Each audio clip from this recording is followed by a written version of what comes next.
Hi everyone, Tilly here.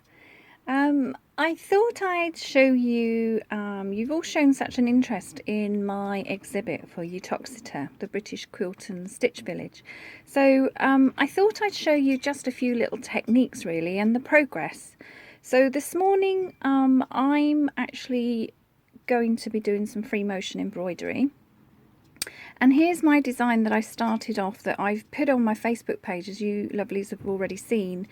And this is just a printed page. It's going to be one of 12, and it depicts the seasons in the Fens. So this is going to be printed onto Threads inkjet printable fabric, and you can see here I've printed out my photograph, but then I've added in a few designs, and this is where I actually want to draw some extra details. Okay, so you can see these are taken over the Fens washes, and then eventually I'm going to actually embroider some words down the side. So if I take this paper copy off, I've actually been working on the first design this morning. So I've printed out my photograph here, you can see, on the fabric, and I'm actually using cotton poplin here from Threads. It's quite a fine fabric, and before I've started to stitch, if I zoom in, I'm not sure my little camera here on my phone can pick this up, but you can see I've actually started to colour in some of the clouds with just simple pencil crayons. So as I bring the camera away, you can see I've actually gone over some of the detail with some free motion embroidery. I've got some wadding. This is some beautiful Sawyer fleece wadding from Visaline.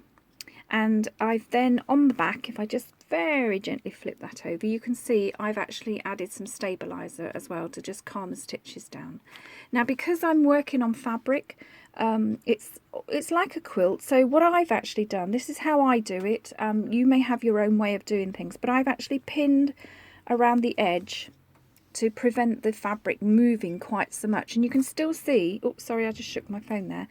You can still see I've got some bobbling here, and I actually want the texture in my detail. And what I'm going to do is actually go around each cloud with some hand stitching now. So I'm just going to pause it here and carry on in a moment.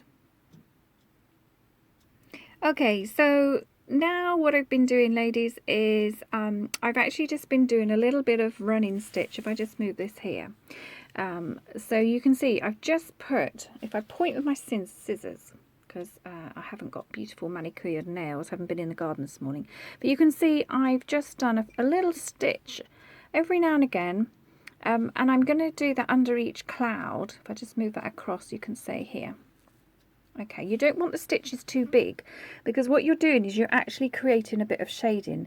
And where the photograph, you've got the different shading here, I'm actually going to add a little bit more shading with my pencil crayons and my inks to give that texture. So if I just sort of pull that out a little bit so you can see how it's riffling up a little bit. And what I want is those clouds to really, you know, feel like fluffy marshmallows in the sky.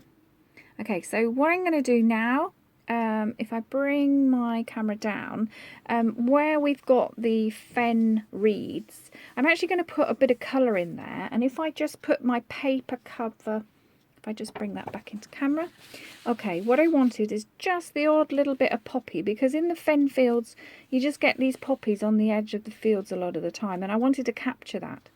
So I'm going to add some free motion little poppies there, just sort of in between before I put some more texture.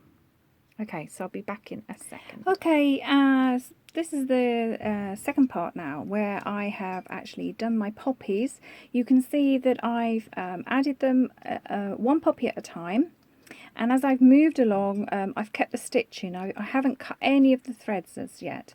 And you can see I've started small, because I want to obviously give the dimension, and then I finished off with a couple of these larger ones. And what I'm going to finish with is these red. I've actually used, if I zoom in, you might be able to see the shading. I've actually used a white bobbin fill, and it's actually making the poppies quite faded. So I want to bring those out a little bit more, and I can use my crayons to do that and my inks, and I'm going to do some slow stitching on top, a little hand embroidery. Okay, so I think I'm going to leave it there for today. Tease you all with a little sneaky peek, and just to finish off, I'm just going to zoom round and show you just how untidy I work.